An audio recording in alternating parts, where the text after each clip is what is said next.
Welcome back to another lesson. In this lesson we're going to look at a very simple chord progression. It doesn't have a name, but I'm going to call it the rising chord progression. And it goes back to when we were kids. We would sit at a piano, play a simple chord, and then just play it up the piano keyboard.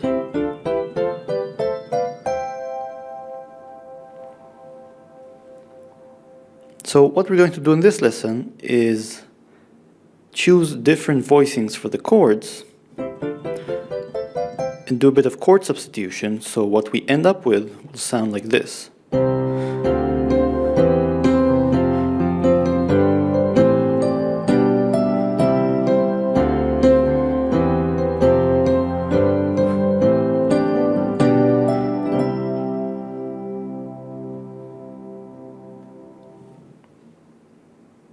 Alright, so let's first of all look at the chords that we are playing. We have a C, D, M, E, M, F, G, A, M, and then this is a B diminished, and I'm going to substitute it for a G. So really the progression is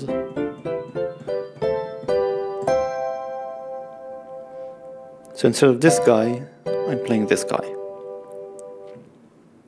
Let's look at each of these chords, and we're going to follow a simple principle.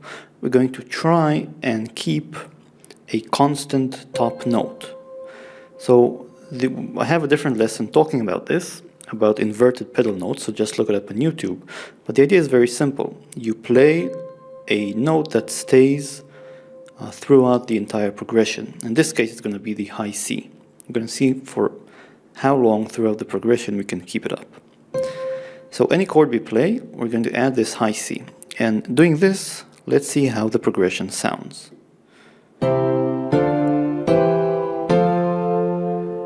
Now, the next chord would be a G, which would look like this. I'm going to invert it, put this D down here, and keep this C.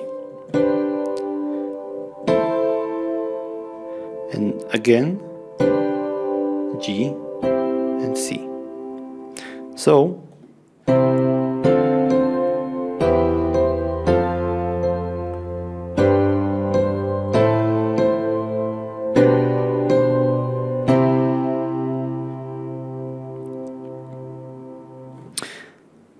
now we'll make a few little modifications to some of the chords. I'm going to keep the C the way it is. For the D, I'm gonna play a D, but I'm gonna switch the 5 for 4. It's still a D minor because I'm keeping the really important parts of the entire thing. I have the root, I have the third, I have the 7th. The 5th is always kind of an expendable note. Now for the E minor, I'm gonna play an E minor 7. And I'm going to take this D down here. So I'm also going to omit the E because I'm playing it in the bass in the left hand. Now for the F, I have a few options. I can keep the F, but to make it sound more interesting, I'm going to either play an F sus2. So this is an F, F sus2, and I'm going to double the root, sorry, not the root, the top note. You can also play like a cluster, like an F add 2.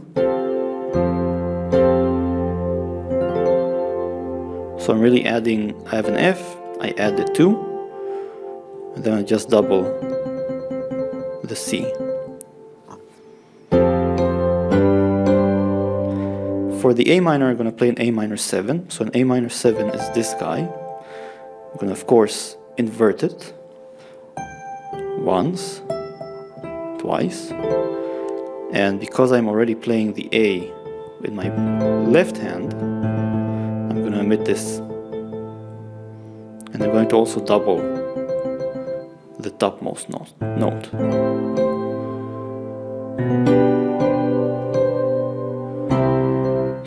putting it all together, we have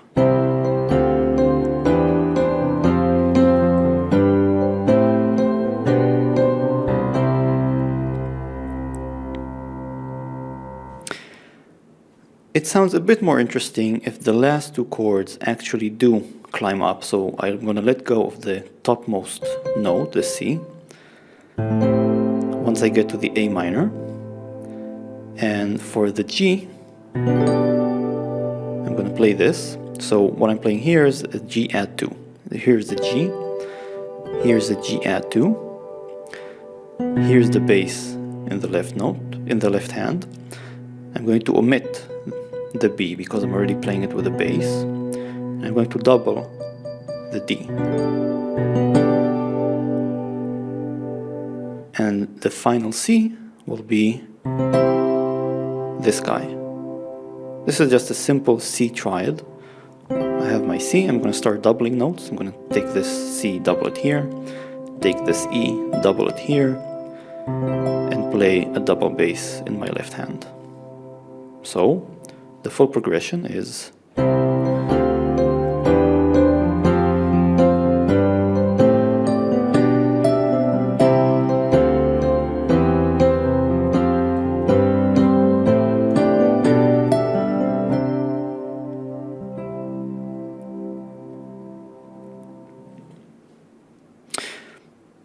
that's it. That's the entire idea of going from a simple progression like this to a more sophisticated sounding one. I'm going to leave you with one final idea, which is try doing the same thing with a different top pedal note, inverted pedal note. So in this case, I'm going to use G, or maybe you can use it here. And in this case, the rising chord progression or train will sound like this.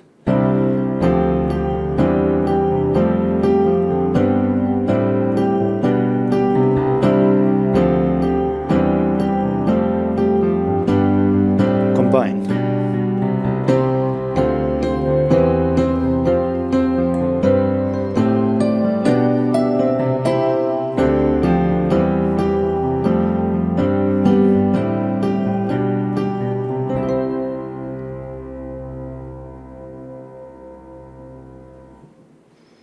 That's it for now. I hope you've seen something interesting, and I'll see you next time.